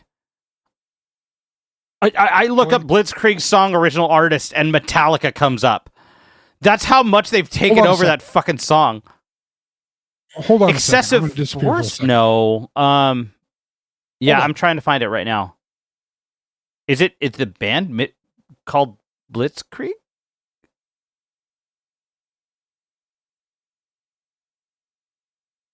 Okay, Blitzkrieg formed in 1980. And besides the legendary album Time and Change from 85, the band is known for the close connection with Metallica. Metallica recorded the song Blitzkrieg. Yep, Blitzkrieg is... okay, Blitzkrieg the band came out with Blitzkrieg the song first, and Metallica covered it. So their band was called Blitzkrieg. Yeah, right, cool. So Blitzkrieg is by Blitzkrieg. Yeah, they're like Metallica introduced me to a ton of really good fucking bands outside of them, and that's I saw this news report actually. Funny enough, that King Diamond, what was it? It was King Diamond had done something like with the Merciful Fate royalties. King Diamond got strictly from the Garage Inc. album, from the song Merciful Fate. I think he bought himself a Ferrari with it. Like he immediately could just go buy himself a car from the first payout of those royalties because of how much money that album made for that song alone. Like that's how much money that album fucking made. It's stupid. I have 2 copies of that album, of the Garage Inc. album. I have 2 copies of it on CD. I have a copy that I won from a radio station that's never been opened. Oh, wow. 93 Rock, interestingly enough, when it was still 93 Rock. And then the copy that I ended up buying because I had already bought the copy of it when I won the copy. But anyway, so he bought a Corvette. Huh? King Diamond when he got his first Metallica royalties for the song Merciful Fate, he bought a Corvette with the money. Like he was able to afford a Corvette just from royalties from that album. That's how. Fucking stupid. Nice. So it wasn't quite a Ferrari. That's a different tier. But it was a Corvette. But like I said, this has been kind of nearing the completion of the journey. There was, of course, Prime Day, which threw a wrench into the whole record thing. Because on Prime Day, Mike woke me up in the morning with the first message letting me know that Crocs were on sale through Amazon for Amazon Prime Day. Yes. Which is amazing.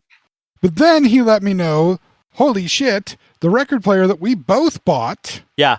The one I paid $200 for, and the one you paid $250 for, was now at $150. Yeah. So it was $100 off the price that I ended up paying for it, which I made sure to get I worked out a deal to get my $100 back. I'm not going to go into the details of it, but I worked out a deal to get my $100 back. And I worked out a deal to get my $50 back. And I don't have it yet, but it's on its way to me once I complete the terms of what I need to do for the deal. We'll call it processing. We'll call it processing. Processing. But now that everything is at least as far as my experience is my experience portion of the deal is finished, and I can enjoy my records with knowing that I'm going to have that $100 back. Yeah, it's just been, hitting me that I need to expand a little bit, but I need to be smart in making sure I buy these albums that all the way play through.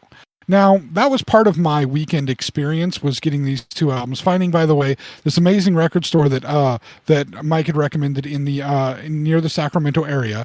It's a little small, kind of hole in the wall record store that sells not only records but record equipment. They have record players, they have receivers, they have CD players, they have speakers, all stuff that they either sell new or refurbish or.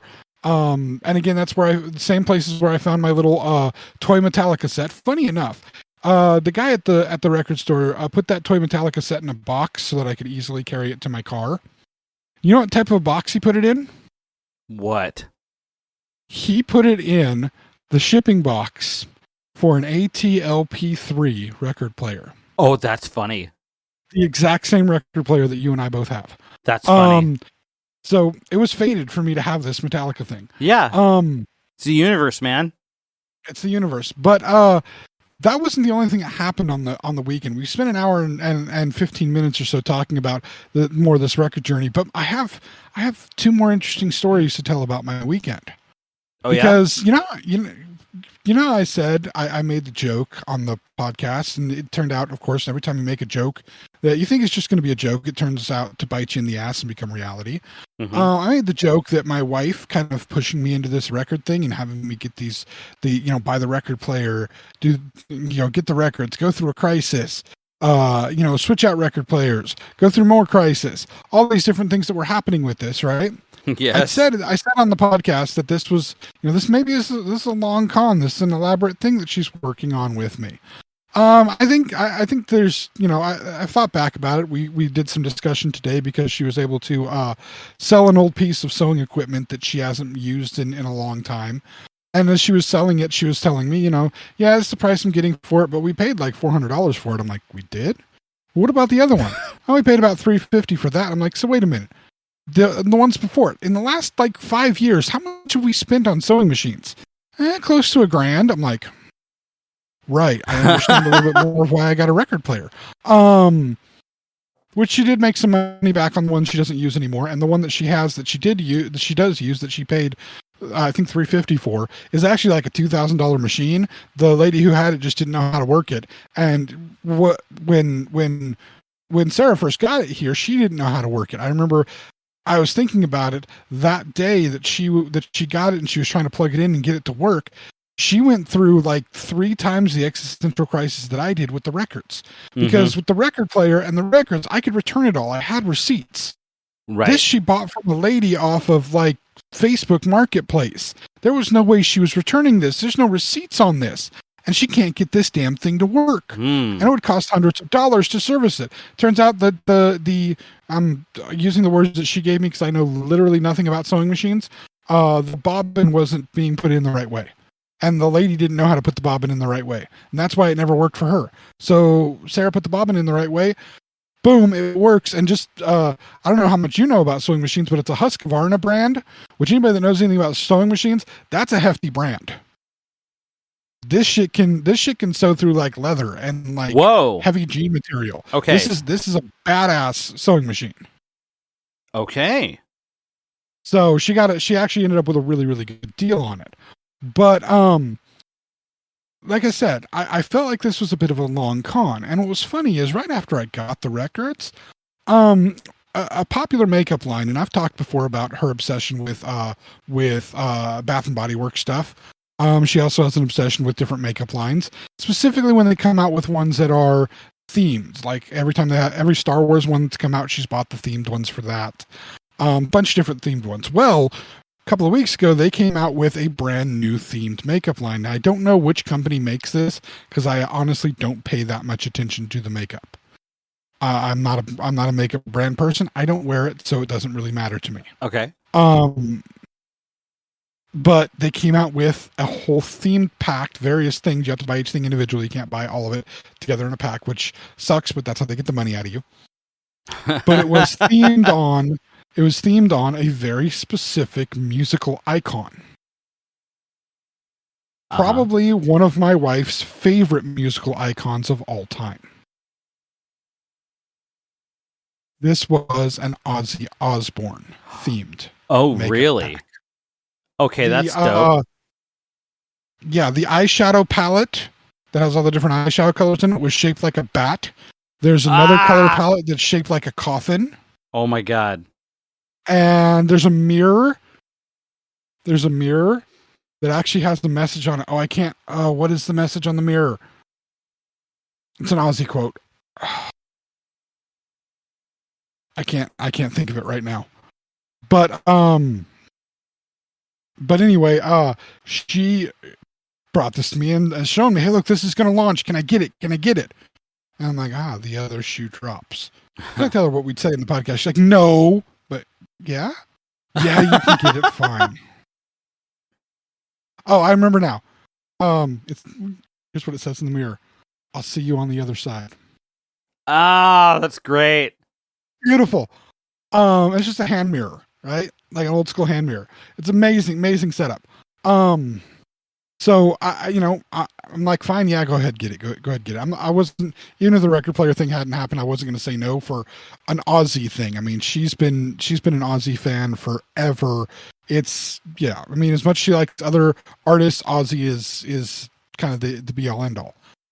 Maybe Rob Zombie comes close until she found out he was a vegan, and then she wants nothing to do with him anymore, which is good for me.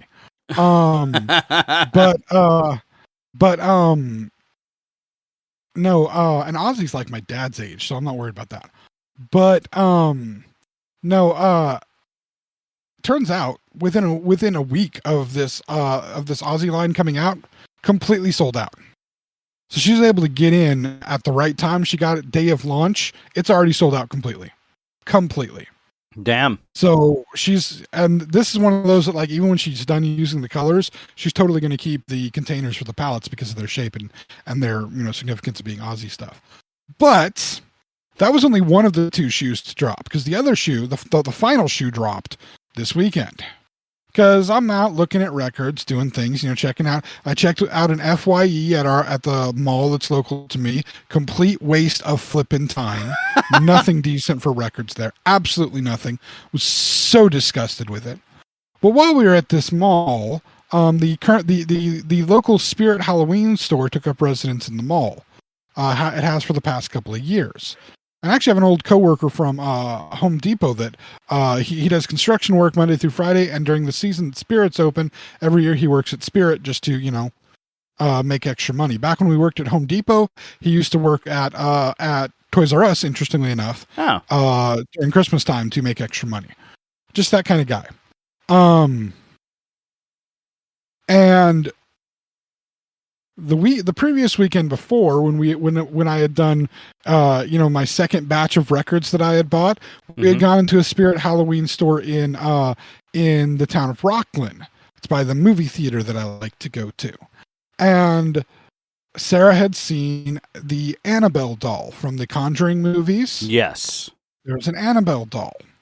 And she had seen it. She thought about it, but it was expensive. It was $100 for the doll. Yeah. And so we were like, I don't know if we feel this, it's a lot of money. Let's think about it. She found a smaller one at Target, but it didn't she wasn't as interested in it, especially because it was like a little tiny one, like not like a 7 or 8 inch doll. And it was like $40. She's like, why am I going to buy an 8-inch $40 doll if I can get the other one for $100? So Fair. part of her mission this last weekend that she didn't tell me about was she was wanting to see about getting this Annabelle doll. Okay. She had the money set aside. She was going to get this Annabelle doll. So we go to the Spirit Halloween store local, and in our local town, and they don't have it. They've all sold out of it. Ah, shit. So she's like, well, we got a lot of time left on our day out. So we get we do an 8-hour day out every Saturday. We're only like 2 hours into this. She goes, how do you feel about going to Rockland and check that store out we were at last week? And I'm like, seriously? You want me to drive all the way to Rockland now? Yeah. Okay, fine. We do that. We're not in our normal location to get to Rockland, so we actually were trying to figure out the quickest way to get there. We ended up taking some farm back roads, one of which turned into a gravel road and then back into a regular road. spit us out behind a casino, and we were able to get over to this area of Rockland. And lucky for me, it happened to be we went to Rockland, so I was able to go to this cool record store that you had recommended, Mike. Yes. But we show up at the Rockland Spirit Halloween store, and guess what? It's sold out too, isn't it?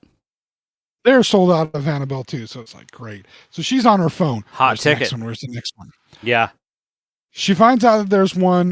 There's a Walmart there, just down the road from where this movie theater is. It's technically in the town of Roseville, but we're talking just across the freeway. Yep. A couple of blocks down from that Walmart is another Spirit Halloween store. Okay. I think I know what you're talking about.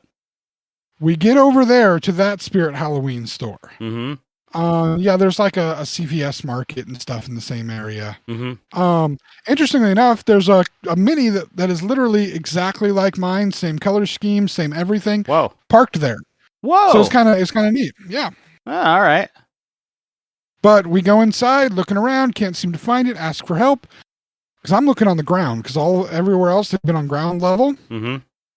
They had two of them.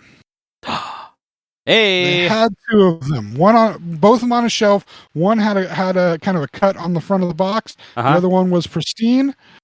Guess what? That woman walked out of there with an Annabelle doll, and she was like a kid walking out of a toy store. She almost skipped to the car. Oh my God! Was so happy. Freaked our kids out, especially the one who knows the horror movies and does not like horror movies. He got one look at that thing, was like, "No, evil doll!" Ran out of the room. But that was part of this saga. It's a weird day. I mean, we're in one town. We jet for an hour to another town. Finally find her doll. Luckily, only 3 Spirit Halloweens, because I don't even know how many Spirit Halloweens I would have gone to that day to get her that doll. It got me a couple. I've been there. A couple of records. I've done that before. I've done that trip looking for honestly, Tash has gotten into Pokemon cards lately as well, certain specific series and that kind of stuff. And so that's what we do, man. But it's kind of cool because both of us have our like niches of what things we like to collect. Me, I've gotten into vinyl recently. I've gotten into cassette tapes a lot, actually. Again, I bought a couple of them today. I found some old CDs of like parody music that I was super into when I was a kid. And that kind of stuff. And I've been picking that kind of stuff up. She gets into Pokemon cards. I'm like, all right. So we got our thing. I do a cycle. It was, I was collecting Star Wars stuff. Mm-hmm. Then I collected a bunch of video game consoles. Yep. Not a bunch, but a few. Yeah. Then I cycled into, I had my Croc cycle. Mm-hmm. Little bit of cycle back into some of the Star Wars stuff because occasionally if something really, really good pops up, like I say the word pop, the Funko Pops that I have gotten recently, the Walmart exclusive 4 series of Darth Vader that are different planets, and then the 2 I just recently picked up from Target, which is Obi-Wan in kind of a desert camo look, but instead of it being camo, it's the rebellion symbol all over him, the rebel flame symbol. Cool. All over him. Yeah. In a kind of tan and brown camo look. That's dope. And on Darth Vader, it's gray and red, and it's the Imperial cog all over him. So artist versions of stuff, not necessarily, and these are all like they're in the plastic cases, sealed, never to be opened. But yeah, I transitioned into now my new thing is records, and I try to only collect one thing at a time. Makes it easier for my brain to work with. Mm-hmm. I haven't found a set of Crocs other than they re-released the Lisa Frank Crocs with different gibbets on them than the Lisa Frank gibbets I bought for my wife. Okay. So I also bought her the pair of Lisa Frank Crocs because, again, I'm not going to let her get away. And that, by the way, that's me playing the long game for when they come out with a cool pair of Crocs that I want to buy later. Right. So this, this was a weird day, and we hit the record store. We're nearing the end of our day. Mm-hmm. We go and get our first experience at a Sacramento area market, a nugget market. A lot of fun. An amazing tiramisu from their bakery. Like I'm talking life-changing tiramisu. Got ourselves reinstated a little bit of the old date night stuff where we got ourselves a pizza. one of the individual pizzas from a mod pizza that we found near the Roseville area, which was nice. Put pickles on my pizza again, man. I'm telling you. I know, and that is confusing to me. It's confusing to me that it tastes as good as it tastes. I don't get it. But I didn't get it when I first started eating pickles and peanut butter. I didn't get why it tasted good and it works. I wouldn't put them in a sandwich, but you dip the pickle in the peanut butter. I don't know why it works, but it does. It's flipping amazing. I cannot explain why it's so good. Same thing with the pickle on the pizza. You think this cannot work. It does. It's so good. It is. I will still say it is confusing. It's okay, though. The funnest part of this weird night came at the very, very end of the weird night. Oh, yeah? We had grabbed our pizzas, and luckily I had kind of set it up to where the pizza place was leaving the pizza place. There would be a McDonald's on the way. We could grab some food for the kids because they don't always want pizza. Sometimes they want something different, and then get to the freeway and go home. We get into the McDonald's drive-thru, and there's a guy in front of us on a motorcycle, like Kawasaki motorcycle, right? Okay.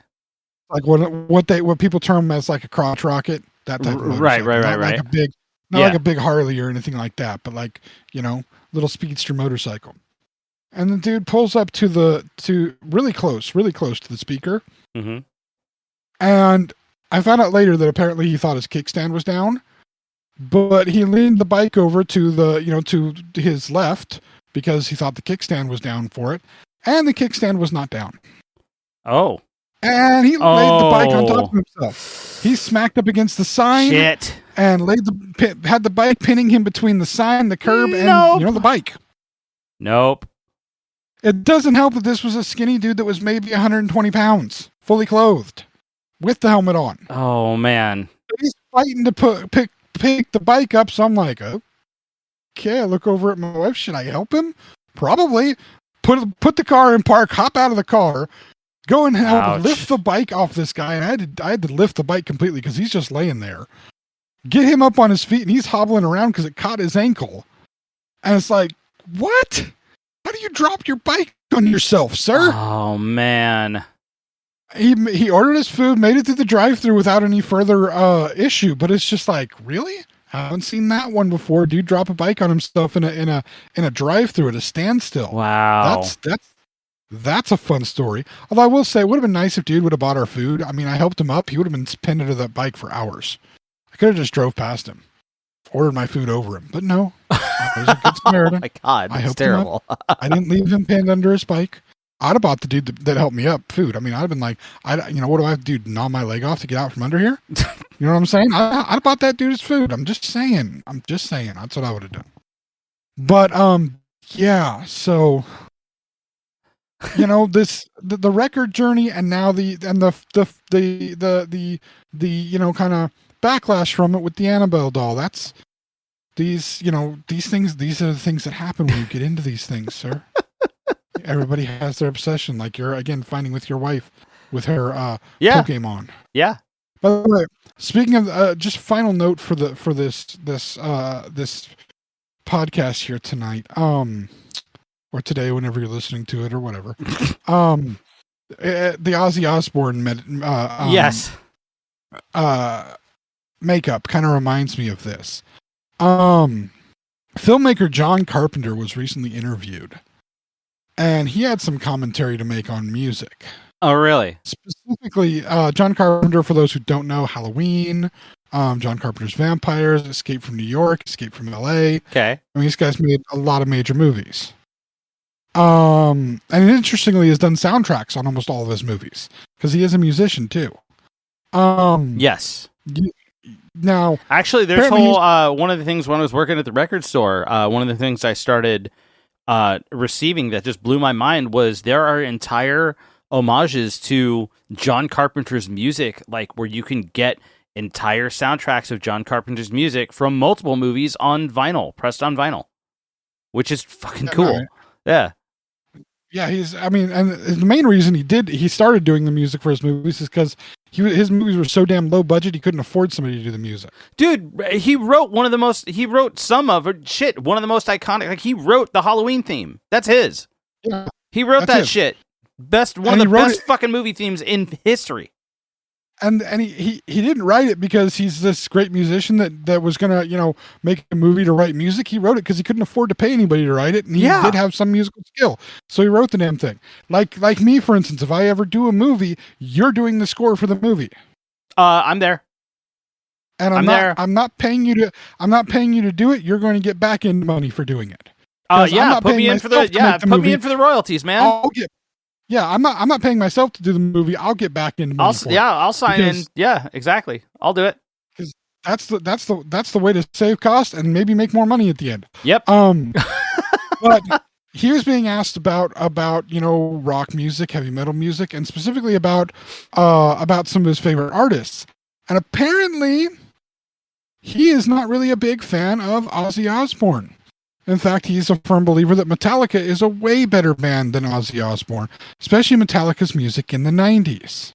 And I'm like, okay. Really? How are you saying that Metallica's better? Okay, fine. That's kind of a hot take on Metallica's, especially on Metallica's music in the 90s. That's a hot take.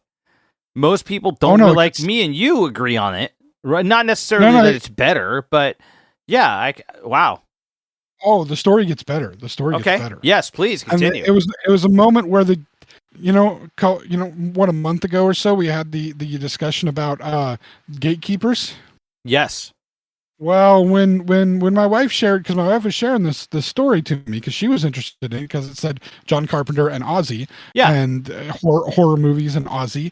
That lit a fire in her brain, and she needed to read this article. And her reaction, she was like, "Oh my God!" I'm like, "What? I told you about this article, right? And I'm reading it more. Yeah, John Carpenter says in here what his favorite Metallica song is." And I'm like, "What?" She goes, "No, you need to guess." Go on. And I'm like, "Puppets," because that's an easy pick, right? Master of Puppets. Right. She says no. I'm like, okay, because I was already thinking this is salacious for the master, one of these masters of horror movie directors, to say that they like Metallica more than Ozzy, because Ozzy's way more horror. What the hell is going on here? Right. So, Mike, it's now to you. I want you to guess what he said in this article was his favorite Metallica song. You gave me some clues in, saying that he digs the 90s material more. I know. I'm going to do some math here. Okay, I'm going to do a little bit of mental gymnastics around this because you've given me a lot. So I apologize if I get this right, but I'm going to say, because of his affinity for being musically creative, I'm going to say his favorite song is "Until It Sleeps." No, it's not. Okay, which one is it? See, here's the thing. Until It Sleeps, I could almost been like, oh, okay. It was the single off the album, or the second single. Actually, "Ain't My Bitch" was technically the first single that came off that album. Yeah, but it's single off the album. Okay. This is I can deal with this. And it's definitely not as popular as other music. Yeah. So Until It Sleeps, all right, that's good. Actually, if he'd picked anything off of Load, I'd have been kind of like, oh, all right.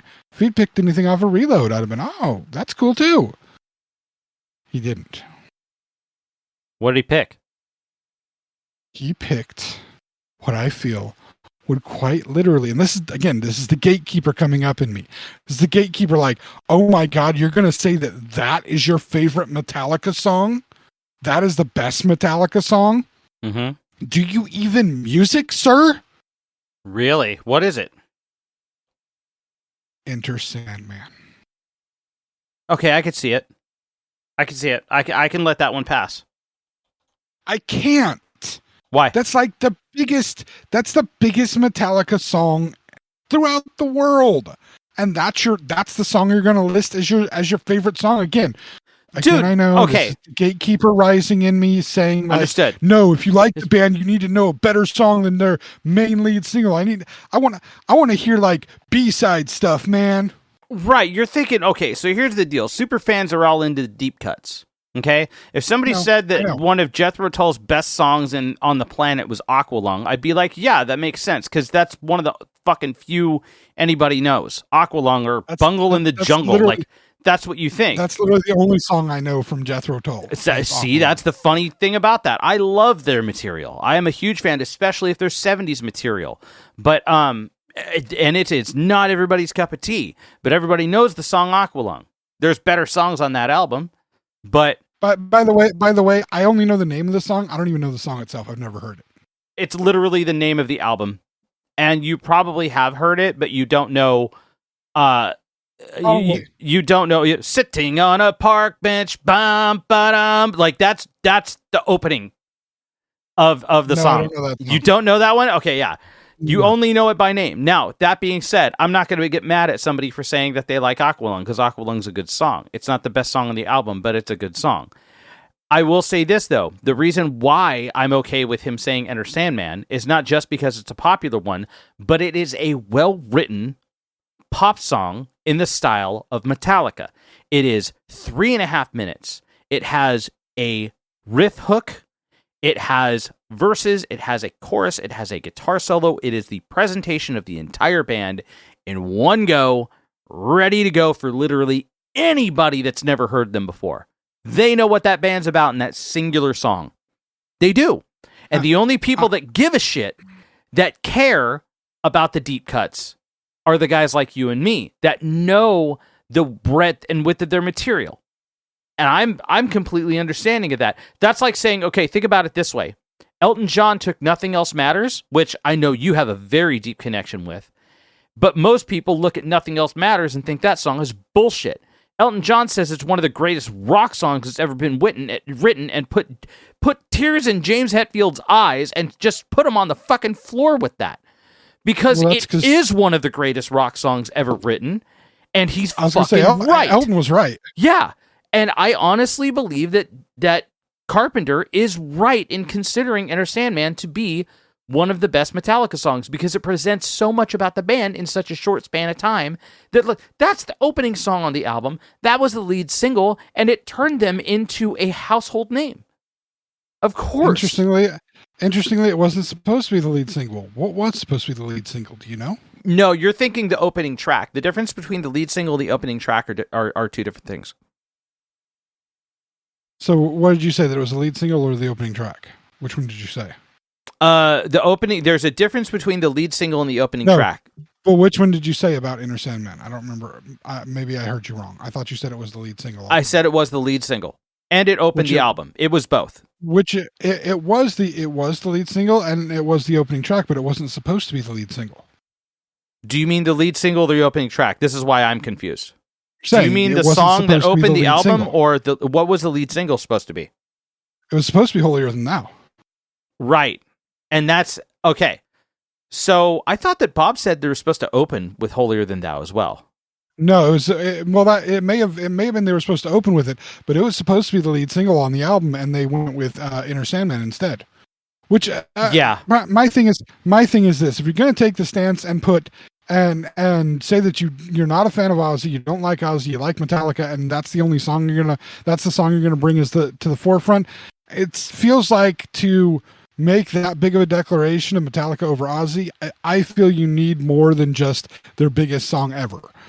That's my feeling on the matter. But understood. Again, as I prefaced from the beginning, that I know that that's Gatekeeper coming out, and I know that I shouldn't be thinking that way. I shouldn't be feeling that way about it. I even said when I responded to it, when my wife said it, I even said, we're being Gatekeeper about this. I said those exact words to her.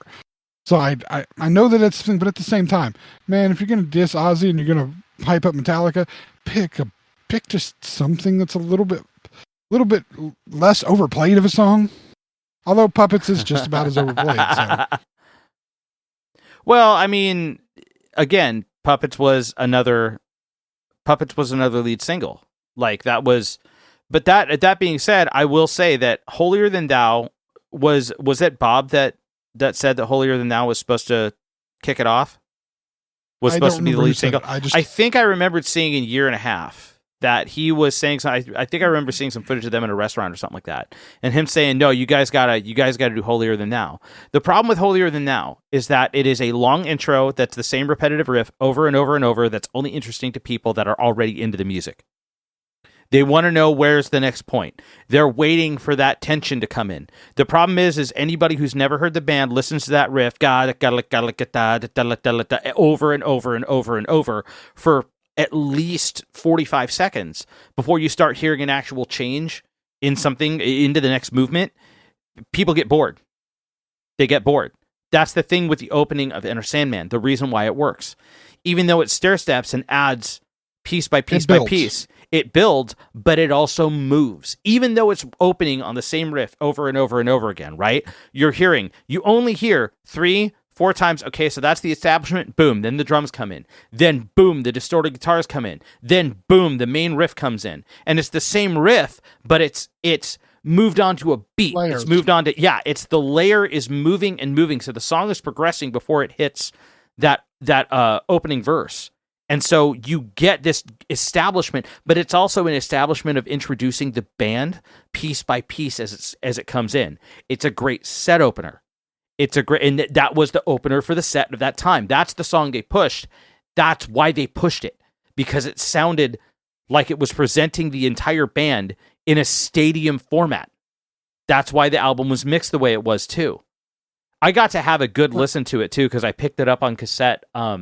Like I've got it on vinyl, but I picked it up on cassette and I got to sit and listen to it because I do backups of my cassettes so I can load them to my phone and all that kind of shit. I do dumb nerd shit with my stuff. But I will say I got to sit and listen to the album on cassette, and it really gave me time to sit and just kind of like digest what was really happening with it. And I was very impressed with the presentation all the way through. It's more than just hearing the songs. It's more than just hearing how great the band is. It's about how much meticulous planning, and there were tons of production, tons of headaches. Like you can hear all of that, but the end product is so fucking good. It really is. And I can side with John Carpenter, that being one of the greatest songs that they did in that time frame. I'm not saying you're wrong, nor am I necessarily saying John Carpenter's wrong. I just wish he'd picked a better song. I understand where you're coming from. I do. I really do. And I understand where most fans are like, if anybody's honestly, listened to anything, like personally, like most Metallica fans I know would probably have turned this thing off like 15 minutes ago, because they were just like, if it's not from the first 3 albums with Cliff or the 4th one without him, then fuck it. Like, and even Garage Days Revisited gets a pass, but not Garage Inc., right? Because that's when they cut their hair. That's when they fucking sold out bullshit, blah, blah, blah, whatever. Like, most people don't even like the Black Album forward. They like Justice Back, and that's it. That's the only stuff that they dig. And I can understand people being into that, because that was the first phase of Metallica. That was the phase that they listened to when they were 19 years old, at the oldest. But I'm sorry that they came into their own when all of it got, when they became the worldwide household name that they are now. It was in 1991 with that song. It was. And you cannot deny that. Regardless of whether or not you like them only before or only after or whatever, that's the time. And it's that song, and that's why I consider John Carpenter is somebody who produced material that became a worldwide phenomenon. He's produced multiple. He's still riding the rails on fucking one of those series. It's 50 fucking years old now, isn't it? Yeah. Like, he knows what it's like to write a franchise that lasts forever. He does. And so he's looking at it from that perspective. He's looking from it as not just a musical creator, not just a fan, but somebody that knows how to create a worldwide phenomenon. And that's the song that he picked, and that's why. I get it. I just, again, he's a horror guy. Why can't he pick something like The Thing That Should Not Be? Or something that has some of those elements to it. You know what I mean? That's... Sorry, you caught me on a tirade, man. I had a lot to say about that. I understand that. I understand that perspective. See, and you were worried before we started the podcast that you wouldn't have anything to say. I was, man. It was a bad brain day for me, but you kicked it off, man, and I thank you for it. I do. I know whenever we have a music discussion, that's going to be the thing. That's my thing, man. That's my thing. All right, so we've settled it. John Carpenter's smarter than James. Which that, honestly we knew Well, I that didn't we say knew that that. from before because yeah, he makes movies and I don't. Well, that So doesn't mean he anything. probably is smarter than me. That doesn't necessarily mean anything. Just because he does that doesn't necessarily mean anything. I'm not trying to downplay like anybody's fandom either. I'm not trying to downplay your fandom. I'm just trying to open the perspective a little bit to why he would pick something like that versus what you dig. And I'm not saying that either opinion is valid or invalid in any respect. Absolutely not. Dude. I'm just saying I understand. Dude, you already won the argument. It's all good. I'm not trying to win anything. But you did though, and it's all good. But I'm not trying to win. That wasn't the point. Anyway, Mike. Yes. Where can people listen to Mike not trying to win, but winning anyway? Well, you could be listening to us on our website, theXennialChronicles.com or Zencron.com if you don't want to type that much. Look us up on most major podcast platforms. We are there, but also look us up on YouTube as well. Go find us on our YouTube page, please. Go to YouTube, search for the Xennial Chronicles. Find it there. Find it on their podcast platform. Listen to us on their platform in video format if you decide to do so. While you are there, they have a couple of options that would be nice to do to choose if you would like. Boy, I had a train and I just crashed it. I did. I tried and I just lost it. So this is one of those moments. This is one of those moments that I do. I told you I was bad today. We were on video. Yes. Because like I'd have the camera trained like to be on my face, have my face God. in frame and whatnot. And what you would have seen at that moment is me just completely dive off to the right, off the camera and be rocking back and forth with laughter. The second it started to derail, I could hear. We've done this enough times. I know I should be able to have it down, and I just don't, man. I could hear the wheels were slowly coming off the track, and as it was happening, I'm diving away and rocking back and forth, trying not to laugh out loud. There's something in my fucking eye, bro. Okay, because I could hear it coming. Oh God, there's something in my eye. God damn it. Anyway, while you're there, make sure that you click like on the video if you're watching the video. Also next to that, please hit the subscribe button. And James, there's one more thing to do. What was that? Click the bell. Click the bell to get notified about the next podcast or video we have out. And I think that's it on my end. I tried. While you're there, see, man, I hyped you up as winning and winning and winning, and then you do that. This is what happens. This is Mike. Mike likes to crash and burn, especially while he's on top. The fall is farther. That's how I enjoy it. So many things I could say right now. I'll have to get confirmation on all that from your wife. Anyway. No. Hey, you asshole. While you're there, don't you get that? Our, don't you give me? Don't you YouTube. Put in that context. What? Shut up. While you're there checking out our YouTube page, please make sure to check out Mike's other two pages. One is a page that he works on with his wife. I don't know, pregnant pause there was good. It's called Chronicles Games. Yes. This is a page where Mike and his wife are originally supposed to be playing video games in chronological order of the story, not in order of when they were released. But now it's basically just about them playing video games and having fun doing so.